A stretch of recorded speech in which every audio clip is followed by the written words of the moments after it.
love you, Griff. Who's there today? We have Junior's here. Hi, Junior. I love you. White hair guy is here. I Hi, don't Mike. remember his name. Hi, Mike.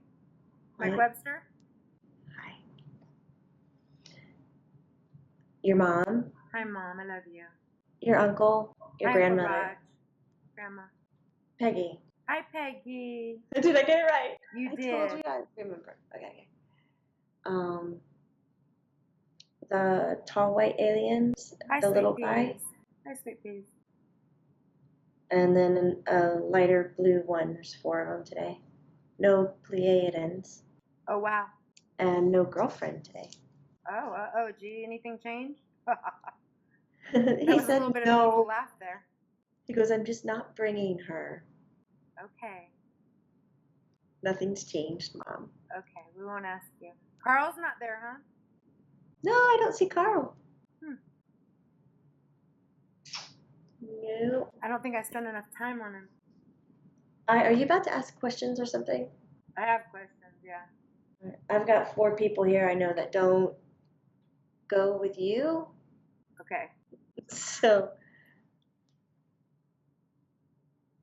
Are we gonna talk to anybody today, Griff? George Carlin or Chester Bennington, or do you want me to ask questions or what? Ooh, that's right. Chester Bennington What did you from want to do? Lincoln Park. What do you want, G? He's gone. Okay. Dee-doo. That was fast. Should we talk to him first, Jamie, or should I ask you these questions? I would talk to him first since he's here. Totally. He's the singer one. Yeah, he's the lead singer of Lincoln Park. You know that song? It starts with in the end it doesn't even matter. You tried so hard. You know that song? Is he here? Lincoln Park is my kid's favorite band. Ooh, amazing. Not mine. Right. Sorry. Is he It's there? not my style. Mm-hmm. Hi, Chester. He's a fit little man. Yes. Does he still have a lot of tats? Handsome. Huh? Have a lot of what? He's handsome and he has a lot of tats. Yeah, he has tattoos. He's got a long sleeve, black or navy, pushed up. Yes, so ma'am. you can see he's got tattoos on his forearms. So like a shirt, like a Levi's shirt kind of, but a different color? Yeah. But a dress shirt, what like a rock star would wear? Not like a dress shirt. It's like a pullover kind of a looking thing. Okay, it's not buttoned down? It's like a sailor sweater or something. Mm-hmm. It's got a loose collar to it. It's just not tight. And he's got a beanie hat thing. Mm-hmm. Does he have earrings in? Gauges? Yeah, he has jewelry. Gauges. So the ones that have a hole? Yeah. But you don't see the hole, but it's like a flat earring. Like I guess the only way to describe it. So it looked like a large round earring? Like a little saucer type flat earring. A saucer thing. I can see it on his right side. Okay. Now he's making fun of me of trying to describe him and stare at him, and made an offhanded comment that he didn't know this was a fashion blog. Oh. It's not a fashion blog. I'm glad he has his sense of humor Chester. Already. Hi. Well, hi, Chester. Nice to meet you, sweetheart. You beautiful man. It's really cool that he's here. Yeah. I'm sorry you went to such dark spaces. I can relate, though. So let's talk about it. Can we talk about it?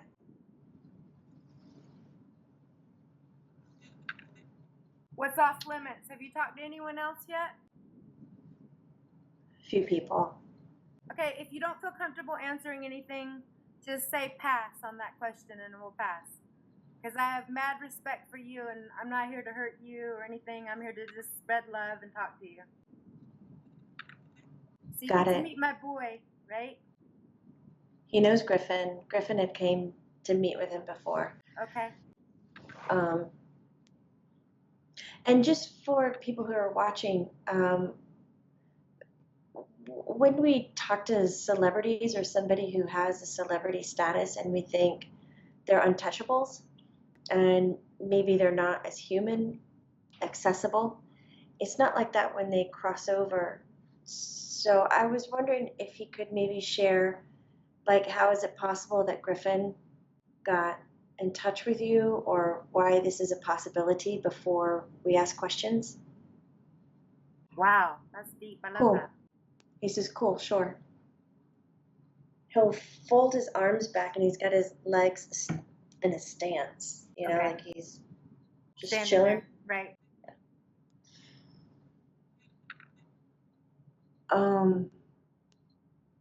He's a lot more soft spoken than he looks like. He should be very aggressive and loud, and he's not. From what He's I talking- watched, he's a real sweetheart. Really? Yeah. I watched a couple interviews hoping and praying that we'd be able to talk to him. I have not. I'll do so after this. Extremely bright, genius, and very, very deep soul, sensitive. He said it's definitely deep. He says, what I find, so he taps his chest, he says, what I find since I've gotten here is that who I am is still existent in existence. Who I am is still here. I didn't get to pull away from that. I didn't burn it in the flames crossing over, which is how I felt I wanted it to be. Mm-hmm. So I wanted to first say that I didn't get to leave behind parts of me, and that I'm being presented, I'm being presented to my face that all parts of me are complete, that I need to see everything about me, how I chose to have myself created, that death and leaving is not a complete answer. Yeah. Where I am now, he says, I think a lot of people have different words for it. We can go extremely philosophical and we can go extremely religious. I just prefer to settle in and say it's where I need to be. And you can put titles on it. But here's a place where you can see others for who they are.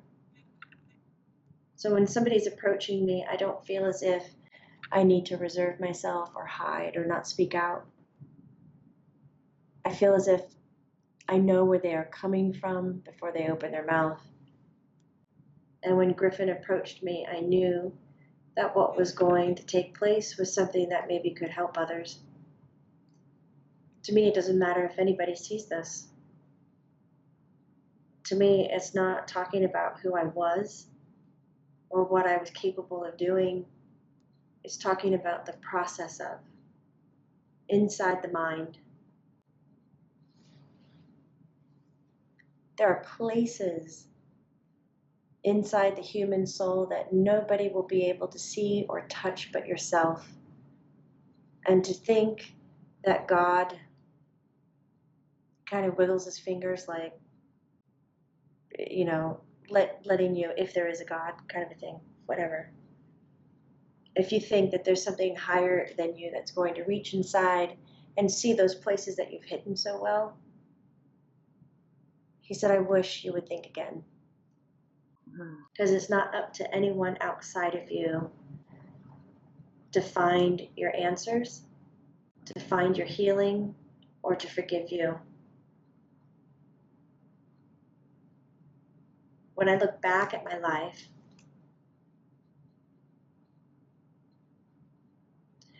I know I chose this life. And I chose this life with a large agreement that I would have the right to express myself. And he said, and I found that way through music. He wrote his own lyrics. He wrote his music. Cool. Griffen, Jamie. He's trying to tell me to shut up, but he's not saying the words. Not every singer writes their own music. I'm just saying. Okay. And his music is deep. Whoa.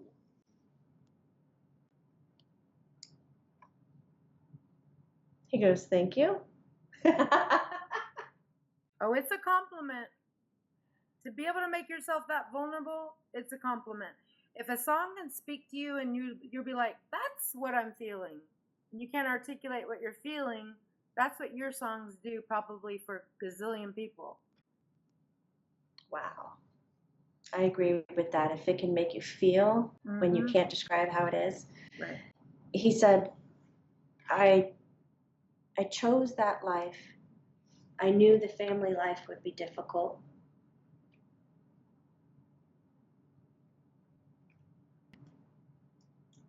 I don't know. He's going back and forth, kind of with Griffen, talking about what to touch on, because he's sharing. I guess his father wasn't present much, or his father went away.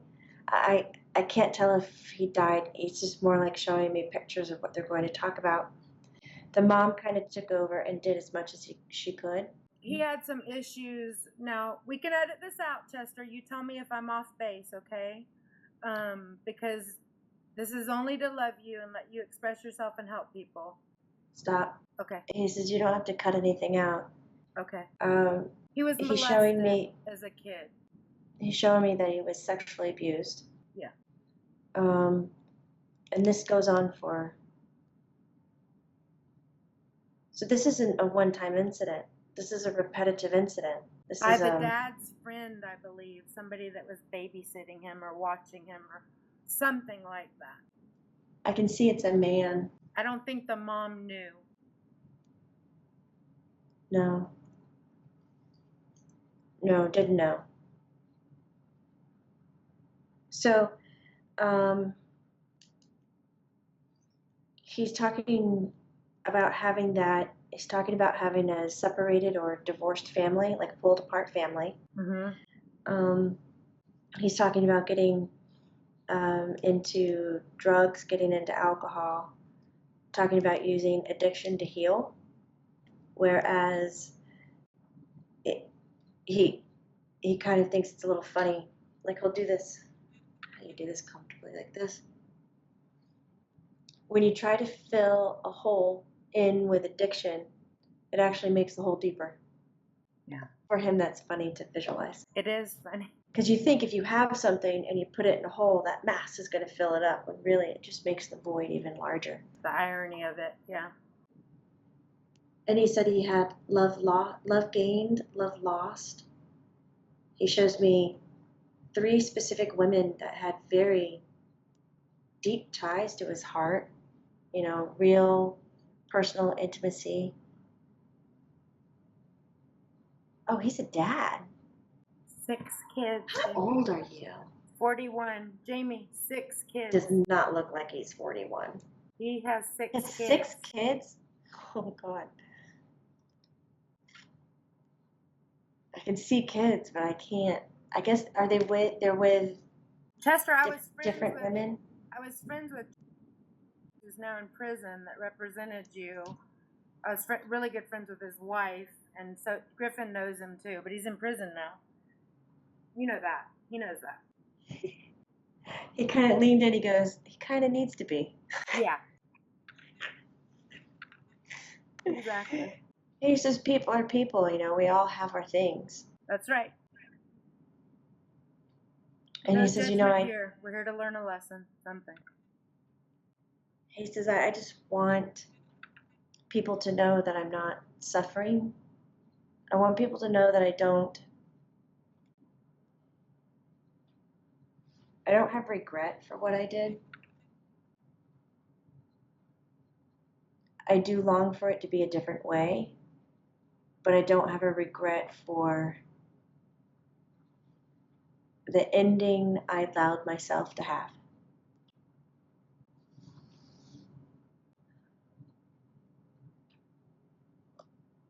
Did he hate? Shut up. How did you know that I was doing that? I didn't. Are you in my head too? Oh, that hit me kind of hard.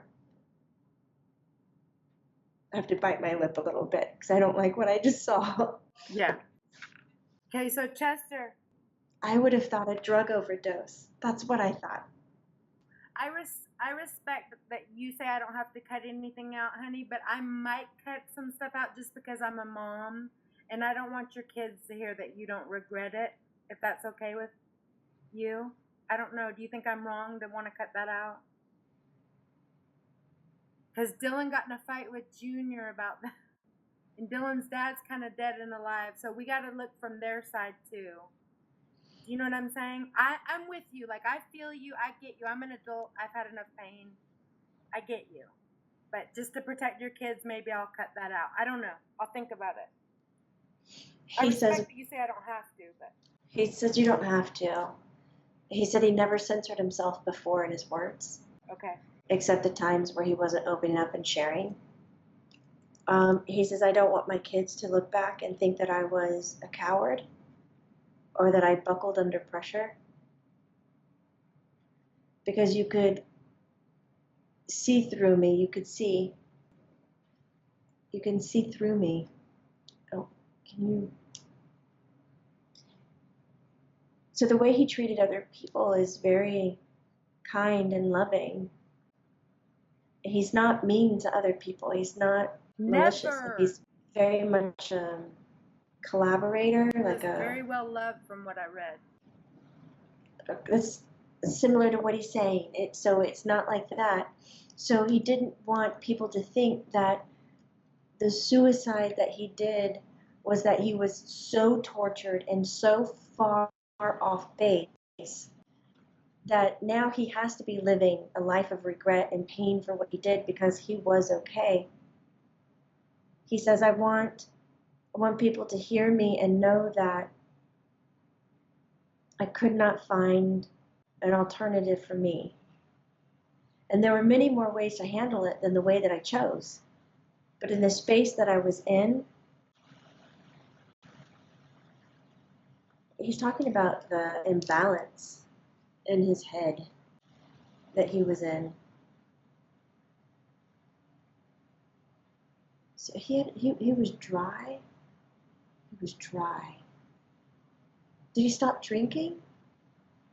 They didn't find any drugs at the scene, even prescription drugs, but they did find, I think, a bottle of liquor half empty, which you'd probably have to drink a little at that moment to hang yourself. But I think he was clean. I do think he was for years. That might have what he's talking about, right? Yeah. Just so it's not like I don't see drugs or major mind melt because of an external substance. This is more of he's claiming a moment of clarity of that this is the way that it happens. Right. Well, I watched an interview with you, and I could relate how you said, I struggled with life. And I get that. That just kind of sums it up. Like, I wake up and I struggle with life. And I don't know that if that goes back to you being molested, or you were born with depression, or where it started for you. If you want to articulate on that. And then I'd be remiss if I didn't ask you, Chester, because the public would want to know. And I'm curious, too. How much did Chris Cornell play in your decision? And you did it on his birthday. So some people think that you planned it because y'all were dear friends from Soundgarden that we just talked to a couple weeks ago. That hung himself the same way. The lead singer. Wow. Okay. The friend. I think this might be the friend he was alluding to before that kind of came to him. Okay. And assured that everything would be okay. Came to him when he was still alive, or came to him when he crossed over? Okay. I can't tell if it's a dream or a vision. Okay. I'm citing more on like a heavy dream. Okay. But he's going back to wanting people to know, even if his children come across this or children of others who have taken their own lives, that when their loved one, father, spouse, states that they don't have regret, He says, I want it to bring peace to them to know that we're not struggling with ourselves anymore, and that it is no sense of measurement or comparison of the love I have for another person. Right. This is the love that I have for myself.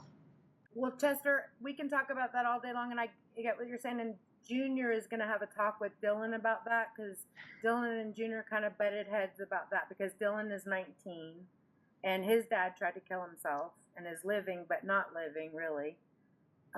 His whole frontal lobe is gone, and then Junior took his life. So it'll make a good subject. But the main thing I want to talk about with you, not the main thing. I hear you, first of all.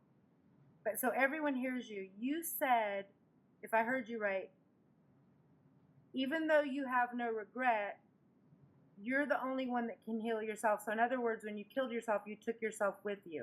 There was no one there to reach in and heal those parts of you that still hurt. You still have to do the healing yourself. So were you? He said, I still have it. Right. So you were you hoping to go into nothingness? Because the spirits that I've talked to have shared with me, or Griffen has shared with me, the worst deaths that he sees are the people that kill themselves that want nothing. They want to go into nothing. And that they have to go on living is like, whoa, when they get there. Did you think there'd be something? He says, I'm a dark soul, but I didn't wish for nothingness. I wished for ease. For peace, like lighten this load? Yes. Okay. So I don't think I skipped over Chris Cornell. Did he have anything to do with your suicide? Did you plan on doing it on his birthday? And sorry to be so pushy forward, but everyone's going to ask why I didn't ask those questions. He did not, in the sense, plan to do it on that day. Okay. But it was heavy on his mind that was the day that he did. Okay. And so in the days in advance, he thought that would be a better choice. So he knew several days in advance that this was the day he was going to pick. And in listening to him talk about it and show it to me, he's very clear-headed. This is not a confused person. This is someone who found an answer and is made peace with it. He's okay. Is it a moment, Chester, that keeps coming in your mind, like, I'm going to do this, I'm going to do this? Is it a plan, like, 2 weeks out, or does it happen that night? How does that happen? I've been there myself, but how did it happen for you? Yeah, he says, all I can only answer is about myself. Right. And he says, I tried before. He says, I guess I was never good at it. He thought about it quite a bit. Why hanging? Because to me it seems like, wow, you got to have some big cojones to hang yourself. Like my ex put a bullet through his brain, and you got to have some big cojones. But then again, I look back to when I lost Griffen, and I took out a butcher knife and wanted to put it in my heart. And I was thinking about talking to you, and I was thinking, why hanging? And I was thinking, is it to stop the mind? Because it was me, I wanted to stop the pain, just make it stop. And it was ironic when I later thought about it, my heart, make that pain stop. He's talking about for himself that his whole life, his success, his expression, everything about him was his voice. He says to,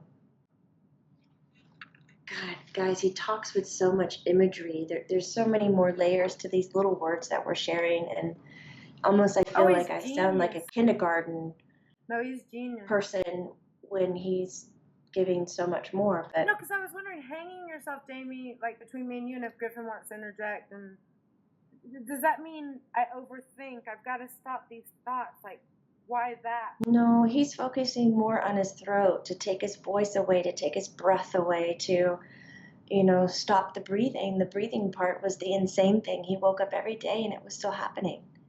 To be able to control that is to be able to take control of the actual life.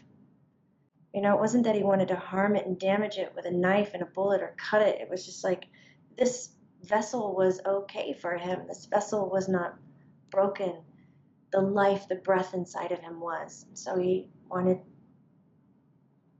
God, this is hard to say, but he wanted to kind of Get rid of it. Make it stop. to choke it out. Yeah.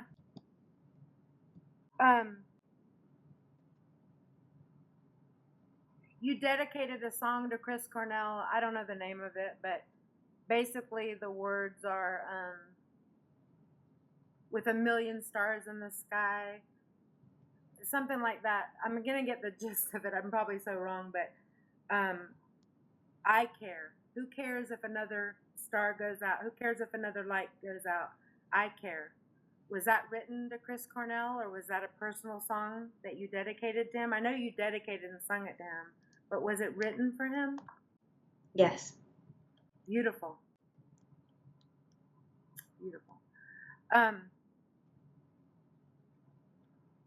So was this a long time planning, or did it just happen overnight?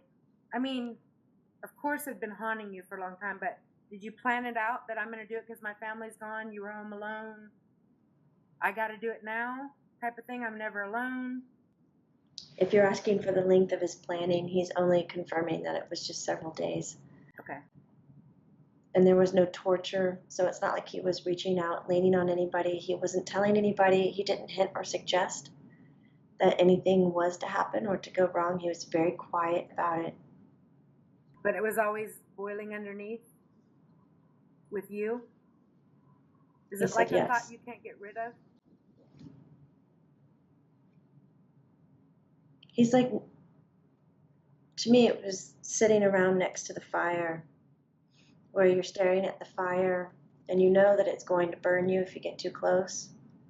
But you find this focal point where you feel as if you can go into it and go through it, and that it would take from you what you've been trying to let go of, that you can't.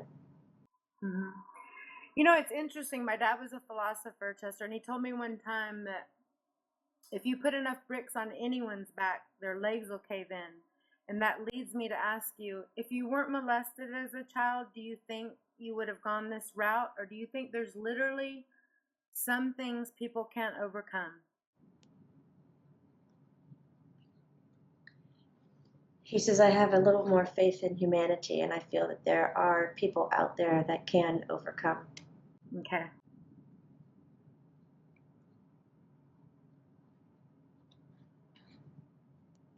Word dramatic pause. He is going to say something else. I don't know what's happening. He said, for me, in my childhood, he says, my parents' relationship, that was the first brick. How I was being raised, that was another brick. The being ignored, not seen, molested, abandoned. He says all of it was bricks.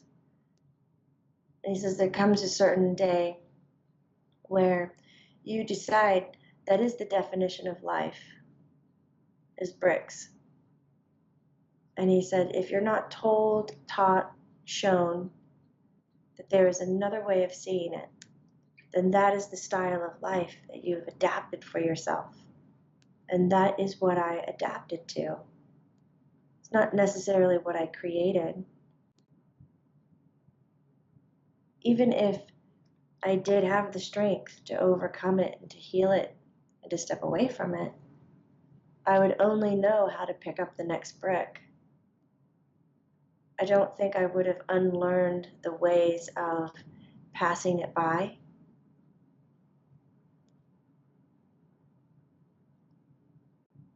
I see now in many people's stories of how my words have healed them, how my music has helped them. And I felt that way long before I made this decision. You know, the letters come, the emails, the threads, the stories, the people grab you. And he says, I'm forever grateful to my listeners, to my fans. And he says, the music will continue to live on. Oh my gosh, absolutely. And he says, that was extremely rewarding to hear. But in many ways, what I heard from them is that there's another person hurting. And the way that I taught myself was that was another brick.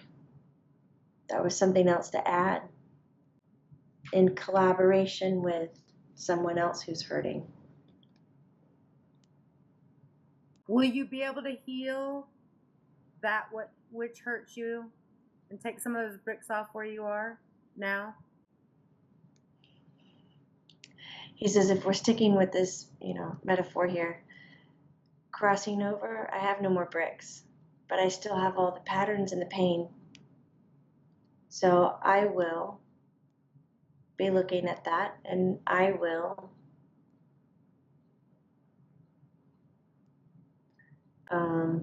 Griffen goes, that's right, you will. But he'll be looking at that for himself and how he's going to manage that and navigate it. He's so cute. Very. Like, his eyes are like doe-like. And he smiles ever so gently, and he's so pleasant, so kind. But like when he talks, it's just with such depth. Like, this is not someone that I'm going to be like, hey, how are you? How's it going? How's it hanging? And just have a light conversation about the weather and leave. I mean, this is not who he is. He came here to open up a lot of darkness so that it could leave other people. And he says, and it's exactly what I achieved. Oh, yeah, he's a poet, philosopher, he's all that. Deep. That's not easy to be that deep. He says, I don't know another way to be. Right? Yeah.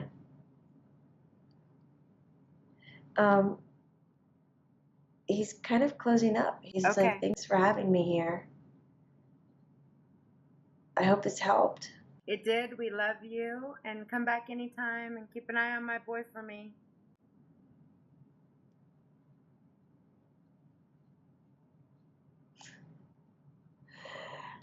It's funny that you know that. He looks at Griffen.